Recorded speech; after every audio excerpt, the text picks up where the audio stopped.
Hello students, आज भी हम प्रीवियस टॉपिक को ही कंटिन्यू करेंगे, that is properties of determinants. Previous lecture में आपको 3 प्रॉपर्टीज़ बताई थी, 3 प्रॉपर्टीज़ जो हम डिटर्मिनेंट्स को कैलकुलेट करने में यूज़ करते हैं। जो आपकी फर्स्ट प्रॉपर्टी थी वो ये थी कि अगर कोई डिटर्मिनेंट है उसमें अगर आप ट्रांसपोज का यूज़ करते हैं तो डिटर्मिनेंट की वैल्यू जो है वो अनचेंज्ड रहती है। मीन्स अगर आपके डिटर्मिनेंट की वैल्यू 2 आ रही है तो वो वैल्यू 2 ही रहेगी after taking transpose also. Second property जो थी आपकी वो ये थी कि अगर आप किसी भी रो को आपस में इंटरचेंज करते हैं, मीन्स R1 को R2 करते हैं या R2 को R3 करते हैं या फिर C1 को C2 से रिप्लेस करते हैं, मतलब इस तरह से अगर आप इंटरचेंजिंग करते हैं रो को रो के साथ, कॉलम को कॉलम के साथ, तो उसमें साइन चेंज होता है। जैसे अगर आपने R1 को R2 से अगर आपने इंटरचेंज किया तो अगर आपके पास डिटर्मिनेंट की वैल्यू 2 आ रही थी पहले, तो अब आएगी -2। ठीक है। और तीसरी थी आपकी प्रॉपर्टी, अगर कोई भी 2 रो या कॉलम आइडेंटिकल हों, उनके एलिमेंट्स सेम हों, तो डिटर्मिनेंट की वैल्यू 0 होती है। आपको कैलकुलेट करने की ज़रूरत नहीं है। आप अगर क्वेश्चन अटैम्प्ट करेंगे आप वहाँ पर डायरेक्टली लिख दीजिए कि since R1 and R3 are identical, C1 and C2 are identical. आज हम नेक्स्ट कुछ प्रॉपर्टीज़ के बारे में बात करेंगे और उन्हीं पर ही बेस्ड क्वेश्चंस के बारे में डिस्कशन करेंगे। फोर्थ प्रॉपर्टी, ये प्रॉपर्टी है आपकी, if each element of a row or a column of a determinant is multiplied by a constant k, then its value gets multiplied by k। ये property कहती है कि अगर आपके पास जो डिटर्मिनेंट है उसका हर एक एलिमेंट, उसको आप किसी भी कांस्टेंट से मल्टीप्लाई करते हैं तो डिटर्मिनेंट की वैल्यू ऑटोमेटिकली क्या हो जाती है, मल्टीप्लाइड हो जाती है उस कांस्टेंट से, दैट इज़ के यहाँ पर इन्होंने लिया है। इसी से ही रिलेटेड इम्पॉर्टेंट पॉइंट है, by this property we can take out any common factor from any one row और any one column of a given determinant. हम इसमें से कॉमन, इस प्रॉपर्टी का यूज़ कर हम कॉमन निकाल सकते हैं, लेकिन किसी भी एक रो से या किसी भी एक कॉलम से। If corresponding elements of any 2 rows और columns of a determinant are proportional, means कि मल्टीपल्स हों, जैसे R1 है आपके पास तो R2 में अगर एलिमेंट्स हैं उसके मल्टीपल्स ही हैं, then the value of the determinant is 0। अब देखिए फॉर एग्जांपल, जैसे ये मैंने डिटर्मिनेंट लिया है, इसके एलिमेंट्स हैं 1 2 3 0 1 7 2 4 6। इसको मैं इस तरह से भी लिख सकती हूँ, जैसे ये आपके R3 है आपके पास, तो 2 × 1 2 × 2 2 × 3। मैं यहाँ से कॉमन निकाल सकती हूँ, taking 2 common from R3, taking 2 common from R3। 2 मैंने कॉमन निकाल लिया तो मेरे पास क्या रहा यहाँ पर 1 2 एंड 3। तो ये देखिए R1 और R3 जो हैं आपके पास, ये क्या हो गए, identical. So 2 × 0 is equal to 0। Means इस प्रॉपर्टी का यूज़ कर आप क्या कॉमन निकाल सकते हैं। कॉमन निकालने के बाद अगर आपके पास आइडेंटिकल आती हैं कोई भी रोज़ या कॉलम्स, तो डिटर्मिनेंट की वैल्यू जो है वो 0 हो जाती है। यहाँ पर देखिए, वहाँ पर था अगर आप मैट्रिक्स में लेते थे, मैट्रिक्स में अगर आपने 2 कॉमन लिया है, जैसे ये थी आपके पास मैट्रिक्स, तो इसमें क्या होगा, 2 जो होगा वो हर एक एलिमेंट से मल्टीप्लाई होगा, हर एक पूरे मैट्रिक्स की हर एक एलिमेंट से। यहाँ पर कोई भी एक रो है, कोई भी एक कॉलम है, यहाँ पर पूरी की पूरी एक रो है, दैट्स इट। तो आप इस तरह से ये कॉमन निकाल सकते हैं और कैलकुलेट कर सकते हैं डिटर्मिनेंट की वैल्यू। फिर से देख लीजिए इस प्रॉपर्टी को, if each element of a row और a column of a determinant is multiplied by a constant k, then its value gets multiplied by k।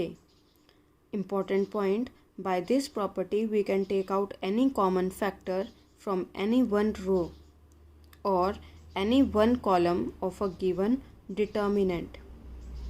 हम कॉमन निकाल सकते हैं. If corresponding elements of any two rows of a determinant are proportional, then its value is 0. ये देखा जाए तो R1 और R3 जो हैं ये प्रोपोर्शनल ही हैं. आपके पास 2 के मल्टीपल्स हैं R3 में. R1 is R3 is equal to 2R1.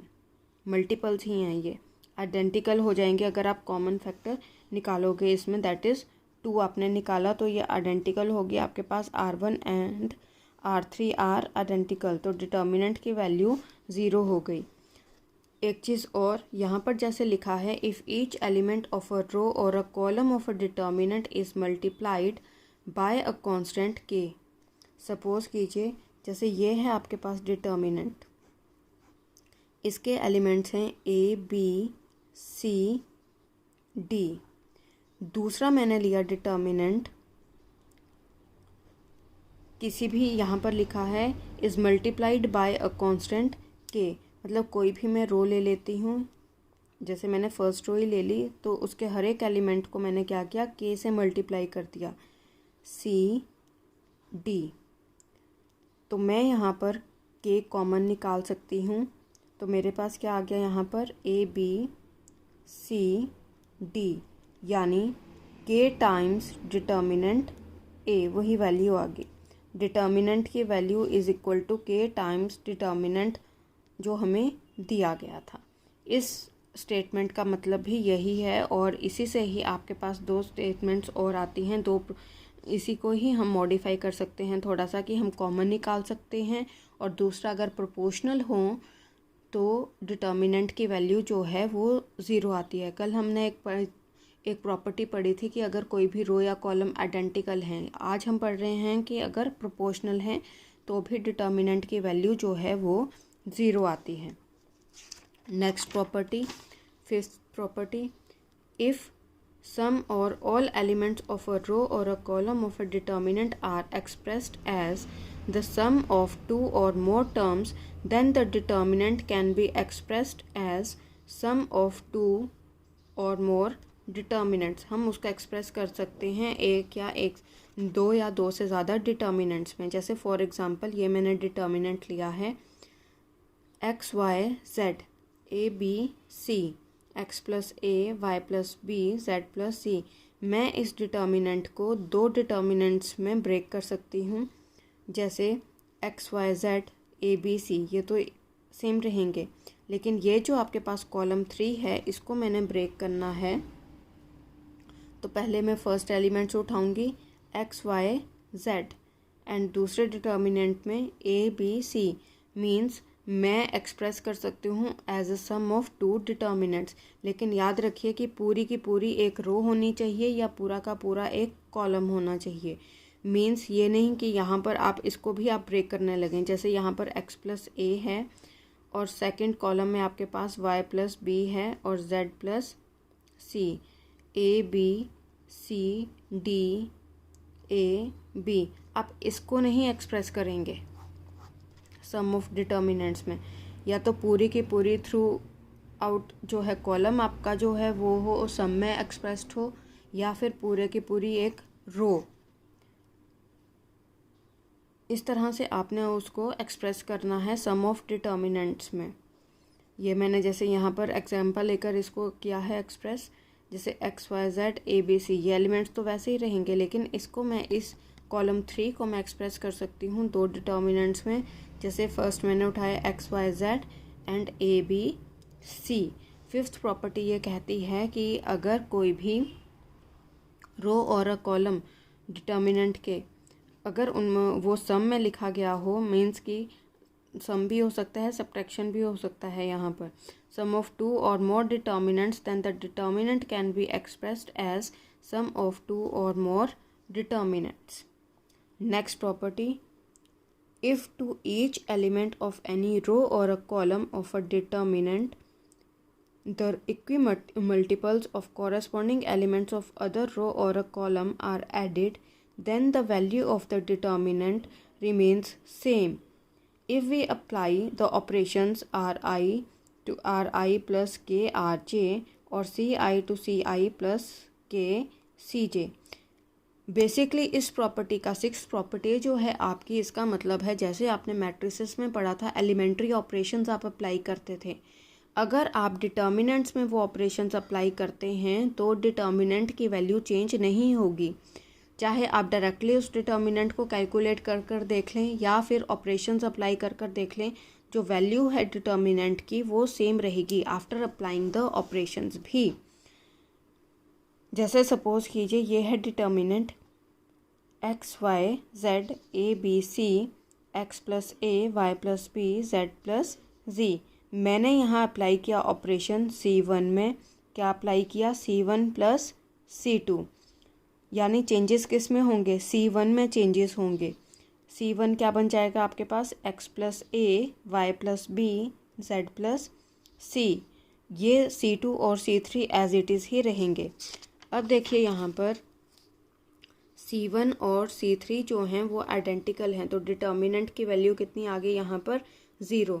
Means अगर आप इस डिटर्मिनेंट को डायरेक्टली भी कैलकुलेट करते तो भी उसकी वैल्यू 0 आती है, और अगर आप ऑपरेशंस अप्लाई करेंगे तो भी डिटर्मिनेंट की वैल्यू 0 आती है। मीन्स ऑपरेशंस अप्लाई करने के बाद डिटर्मिनेंट की वैल्यू चेंज नहीं होती है, कहने का मतलब ये है। एक और एग्जांपल, इसी को ही हम दूसरी तरह से भी अटेम्प्ट कर सकते हैं जो आपने फिफ्थ प्रॉपर्टी में पढ़ा था, जैसे X Y Z A B C X plus A Y plus B Z plus C. इसको मैं दो डिटर्मिनेंट्स में एक्सप्रेस कर सकती हूँ, ठीक है। और यहाँ पर देखिए C1 and C3 are identical, तो डिटर्मिनेंट की वैल्यू कितनी आ गई, 0। यहाँ पर C2 and C3 are identical, तो डिटर्मिनेंट की वैल्यू कितनी आ गई, 0। चाहे आप जैसे मर्जी इस कैलकुलेट करें, चाहे आप डायरेक्टली भी डिटर्मिनेंट को कैलकुलेट करें, इस डिटर्मिनेंट को, आपकी जो डिटर्मिनेंट की वैल्यू है वो 0 ही रहेगी। Important point, if more than one operation is done in one step, care should be taken to see that a row that is affected in one operation should not be used in another operation. Means अगर आप operations apply करते हैं, एक से ज़्यादा apply करते हैं एक ही लाइन में, जैसे मैंने अप्लाई किया C1 में C1 प्लस C2, ठीक है, और फिर मैं अप्लाई करती हूँ C2 to C2 plus C3, तो ये कह रहे हैं कि आप एक से ज़्यादा ऑपरेशंस अप्लाई कर सकते हैं इस तरह से, बट इतना अपने ध्यान रखना है कि जिसमें चेंज हो रहा है वो दोबारा ना यूज़ हो। मीन्स आप C3 tends to C3 plus C1 ये ऑपरेशन नहीं अप्लाई करेंगे। क्यों? क्योंकि आप इसमें C1 का यूज़ कर रहे हैं और C1 में क्या हो रहा है, चेंज हो रहा है यहाँ पर, ठीक है। एक से ज़्यादा आप ऑपरेशंस अप्लाई कर सकते हैं, लेकिन इतना अपने ध्यान रखना है कि जो चेंज हो रहा है जिस रो या कॉलम में, उसको आपने यूज़ नहीं करना है। Should not be used in another operation, इस चीज़ का आपने ध्यान रखना है। नेक्स्ट है, the value of the determinant is 0 if we get all the elements as 0 of any row or a column after applying the operations. अगर सारे के सारे एलिमेंट्स किसी भी रो के या कॉलम के, चाहे वो R1 हो, चाहे वो R2 हो, चाहे वो R3 हो, similarly is the case with C1, C2 और C3, अगर इनके एलिमेंट्स 0 हों तो डिटर्मिनेंट की वैल्यू जो है वो 0 हो जाती है। आपको कैलकुलेट करने की ज़रूरत नहीं है, वहाँ पर आप डायरेक्टली लिख सकते हैं कि all the elements of R1 are 0, all the elements of C2 are 0, तो आप डायरेक्टली उस डिटर्मिनेंट की वैल्यू 0 लिख सकते हैं। अब देखिए, जैसे ये आपके पास एक्सरसाइज में क्वेश्चन है, आपने प्रूव करना है ये जो डिटर्मिनेंट है ये किसके इक्वल है, 0 के इक्वल है। आप क्या करेंगे, लेफ्ट हैंड साइड लेंगे, डिटर्मिनेंट लिखा। अब देखिए, एक ये चीज़ जो है ये प्रैक्टिस से आती है और आपको जर्नलाइज करना होता है। जैसे यहाँ पर अगर आप ऐड करते हैं a minus B, B minus C, C minus A, तो ये आपस में सारे के सारे कट जाएंगे और वैल्यू जो है वो 0 आ जाएगी। जैसे आप C1 में अप्लाई करते हैं, C1 में क्या ऑपरेशन अप्लाई किया आपने, C1 plus C2 plus C3, तो चेंजेस किस में आएंगे, C1 में आएंगे। C2 और C3 जो हैं वो एज इट इज़ ही रहेंगे। तो जब आपने इसमें ऐड किया ये, तो ये सारे के सारे देखिए B से B कट गया, C से C, A से A, इसी तरह से नेक्स्ट भी आपके पास ये सारे कट जाएंगे। तो ये आ गई आपके पास 0 0 0 एंड 0। तो ये डिटर्मिनेंट की वैल्यू होगी 0 because all the elements of C1 are 0। ये जो अभी इम्पोर्टेंट पॉइंट पे हमने बात पढ़ी थी वही यहाँ पर लागू हो रही है कि सारे के सारे एलिमेंट्स जो हैं वो C1 के वो क्या हैं, 0। नेक्स्ट क्वेश्चन था आपका, आपने ये प्रूव करना था 1 1 1 BC CA AB and this is equal to 0। आप लेफ्ट हैंड साइड लेंगे, इक्वल टू लेकर नहीं आप चलेंगे, क्योंकि इक्वल टू लेकर अगर आप चलेंगे तो आप तो पहले ही मान रहे हैं कि वो 0 के इक्वल है। ठीक है, आपने तो प्रूफ करना है ये, तो आप लेफ्ट हैंड साइड लेंगे, left hand side equal to this determinant. सबसे पहले तो आप ये ब्रैकेट जो है इसको ओपन करेंगे, ये देखिए AB AC BC BA CA CB। अब देखिए AB, इसमें सारे डिफरेंट आएंगे, AB plus BC plus CA, वही चीज़ आ जाएगी। ठीक है, आप क्या करेंगे, C3 में ऑपरेशन अप्लाई करेंगे, C3 प्लस C2। आप C2 में भी अप्लाई कर सकते हैं। आपने देखना है कि कैसे 0 हमारे पास, इन्होंने लिखा है कि डिटर्मिनेंट 0 है तो 0 कैसे आएगा। AB प्लस AC, इसमें BC आप ऐड करेंगे, BC plus BA plus CA, CA plus CB plus AB। ये आया आपके पास। इसको थोड़ा सा मॉडिफाई कर मैं लिख देती हूँ यहाँ पे, AB plus BC plus CA, AB plus BC plus CA, AB plus BC plus CA। ये जो सारा का सारा फैक्टर है मैं ये कॉमन निकाल लेती हूँ C3 से, taking this common from C3। तो यहाँ पर क्या रहा आपके पास 1 1 1। अब देखिए C1 and C3 are identical, C1 and C3 are identical. तो ये डिटर्मिनेंट की वैल्यू कितनी होगी, 0। ये तो कॉमन वैसे ही रहा। ठीक है, कॉमन जो फैक्टर आपने निकाला है इंटू 0 इज इक्वल टू 0। एक चीज़ का आपने ध्यान रखना है, यहाँ पर जब भी आप कॉमन निकालते हैं उसमें ब्रैकेट ज़रूर लगानी है। जैसे AB plus BC plus CA, अगर आप ब्रैकेट नहीं लगाते हैं, आप डायरेक्टली ऐसे ही लिखते हैं AB plus BC plus CA, तो इसका मतलब क्या होगा, इसका मतलब ये होगा कि सिर्फ CA जो है वो मल्टीप्लाई हो रहा है यहाँ पर। ठीक है, किसी भी रो से किसी भी कॉलम से CA मल्टीप्लाई हो रहा है। लेकिन अगर आप ब्रैकेट लगा देते हैं तो इसका मतलब क्या हुआ कि ये जो पूरा का पूरा फैक्टर है ये मल्टीप्लाई हो रहा है किसी भी रो या कॉलम से। तो इस चीज़ का आपने ध्यान रखना है। जब भी आपने कॉमन निकालना है तो आप उसको आदत ही बना लीजिए अपनी कि आपने उसको ब्रैकेट में ही लिखना है। अगर आप ब्रैकेट में नहीं लिखते हैं तो सिर्फ इसका मतलब क्या हुआ कि CA ही जो है वो मल्टीप्लाई हो रहा है। तो ये थी आपकी रेस्ट 3 प्रॉपर्टीज़, और उन्हीं पर ही बेस्ड हमने कुछ क्वेश्चंस किए, कुछ एग्जांपल्स किए, अपनी तरफ से क्वेश्चंस लिए। इन प्रॉपर्टीज़ का अप्लाई कर हमने डिटर्मिनेंट्स की वैल्यू कैलकुलेट करनी है। जो हमें कहा गया होगा प्रूव करने को वो हमने प्रूव करना है। और आपको स्पेशली जो क्वेश्चन में मैंशनड भी होता है कि using the properties of determinants calculate this या प्रूव दिस, तो आपने यही प्रॉपर्टीज़ अगर आप डायरेक्टली तब कैलकुलेट करते हैं तो आपको मार्क्स नहीं मिलेंगे। क्योंकि उन्होंने स्पेशली मेंशन किया है कि using the properties of the determinants, आपने प्रॉपर्टीज़ का ही यूज़ करना है, अदरवाइज़ आपको मार्क्स नहीं मिलेंगे, चाहे आपका आंसर सही क्यों ना आ रहा हो। ठीक है, तो इन चीज़ का आपने ध्यान रखना है। और ये अब टोटल आपके पास हैं ये 6 प्रॉपर्टीज़। इन 6 प्रॉपर्टीज़ को आप रिवाइज कीजिए, उन पर बेस्ड क्वेश्चंस को अटेम्प्ट करने की कोशिश कीजिए और थोड़ा सा जर्नलाइज करने की कोशिश कीजिए कि ये हम किस तरह से इसको प्रूव कर सकते हैं।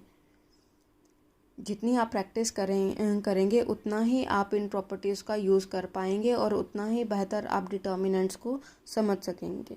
Thank you.